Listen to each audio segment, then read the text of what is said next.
সকাল সকাল চলে এলাম বেসিন পরিষ্কার করতে।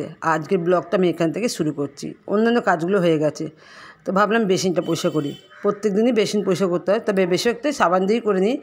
তো যেহেতু আমার ঘরে এই যে তোমরা দেখছো দাগগুলো, এই দাগগুলো তোলার জন্য অনেকে কী বলে তো ভিনিগার, সাবান গুঁড়ো বা আরও অন্যান্য জিনিসপত্র ব্যবহার করে। তো আমার ঘরে সেগুলো নেই বলে আমি সাধারণত করি না। তবে কী বলো তো, এই তারের জালিগুলো আছে, তারের যে স্কচ ব্রাইটগুলো, ওইগুলো দিয়ে কিন্তু যে একটু ঘষা যায় চেপে, তাহলে কিন্তু এই দাগগুলো উঠে যায়। এর আগেরবার আমি ঘষেছিলাম, পরিষ্কার হয়ে গেছিলো। তো যাই হোক বন্ধুরা, আমি এর আগে কী বলতো তোমাদের আগের ভিডিওতে শেয়ার করেছিলাম, এখানটা আমি অ্যাসিড বা কিছু একটা দিয়েছিলাম, যার ফলে আমার জামাই দেখছো বেসিনটা নষ্ট হয়ে গেছে।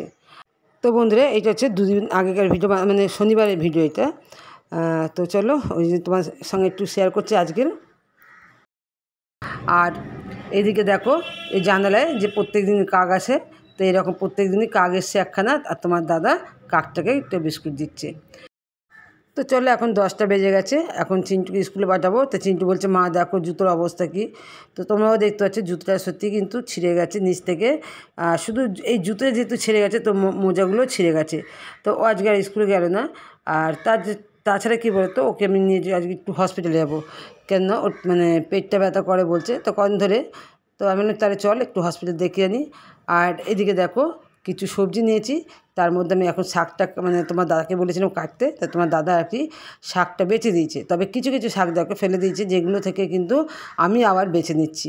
তো এই শাকগুলো কিন্তু ভালো, ফেলার মতো না। তা তোমার দাদা বলছে ফেলে দাও, আমি আবার বললাম যে না, এগুলো কিন্তু ভালো শাক। তো তোমার সঙ্গে সেটাই শেয়ার করছি, তোমরা দেখে বলো না কত ভালো না শাকগুলো। আর তোমার দাদা বলছে এগুলো ভালো না, নিতে হবে না। তো চলো, এখন যেহেতু 11টা বাজেনি, তো আমি তোমাদের গুড মর্নিং জানালাম, বড়দের প্রণাম আর ছোটোদের ভালোবাসা জানালাম। তো বন্ধুরা কেমন করে আছো? আশা করি নিশ্চয়ই ভালো আছো, আমিও ভালো আছি তোমাদের আশীর্বাদে, বাবা মার আশীর্বাদে, আর আমার ঠাকুরের আশীর্বাদে। তো বন্ধুরা, কেউ স্কিপ করে ভিডিও দেখো না, ফুল ওয়াচ করো, আশা করি ভালো লাগবে। আর ভালো লাগলে অবশ্যই লাইক, শেয়ার, কমেন্ট করে সাবস্ক্রাইব করে দিও। আর যদি মনে হয় একটা শেয়ার করো।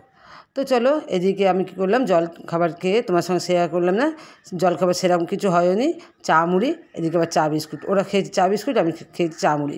খেয়ে দিয়ে এখন চলে এসেছি রান্না করার আর কি পড়বে। তো আসলে যেহেতু আমি হসপিটালে যাবো, একটু তাড়াতাড়ি করছি আমি। আর তোমার দাদা মাছ নিয়ে এসেছিলো, সেগুলো তোমার সঙ্গে শেয়ার করা হয়নি। এখন আলু পটল দিয়ে টমেটো দিয়ে মাছের ঝোলটা করে নিলাম। তো কোনো রান্নাই তোমার সঙ্গে সেভাবে শেয়ার করলাম না বন্ধুরা। তো বন্ধুরা, তোমরা যে যেখান থেকে ভিডিওটি দেখছো, প্রত্যেকের জন্য আমার রইল দয়ালের আতুচরণে মঙ্গল প্রার্থনা। আর দেখার শুরুতে অবশ্যই একটা লাইক দিয়ে দেখো। তো চলো, আমি চলে এলাম রান্না বান্না করে, খাইনি এখনও কিন্তু। তো ভাবলাম হসপিটাল থেকে এসেই খাবো।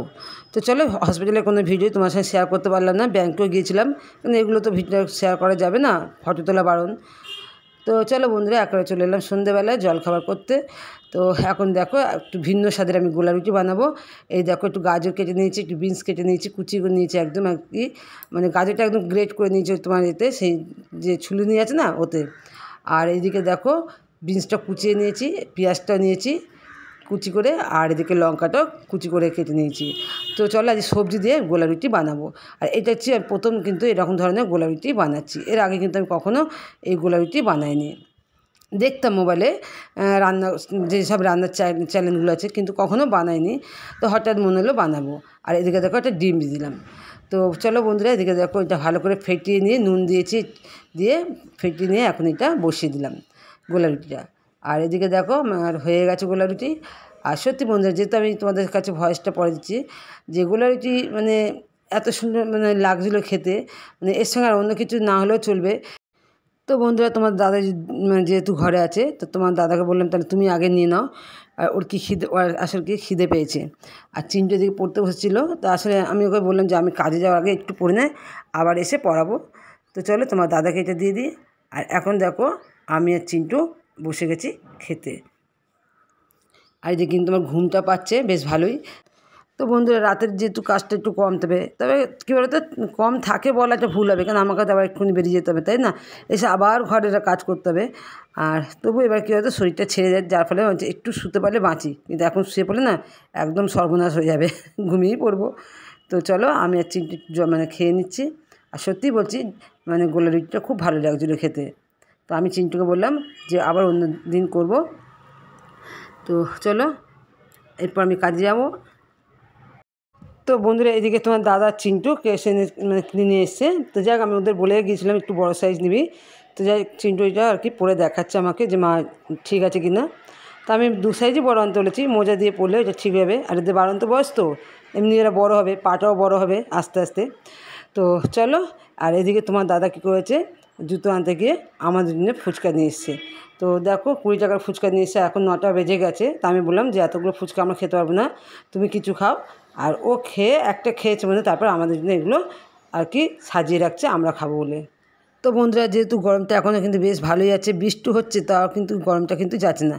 তো চলো গা ধুয়ে নিলাম। আর দিনে যে কতবার গা ধুচ্ছি, আর যে চিন্টু ততবার চান করছে, গা ধুচ্ছে, গা মুচ্ছে, এই করছে। তো যাই হোক গা ধুয়ে এখন যেহেতু লাস্টে মানে শেষের দিক আর কি কাজকর্মের সেরকম চাপ নেই, তো গাটা ধুয়ে এখন একটু ফুচকা খাচ্ছি। আর চিন্টু তো টপাটপ খাচ্ছে, মানে ফুচকার লোভটা আর কি আমরা কেউ সামলাতে পারছিলাম না। তো চলো, গুড নাইট।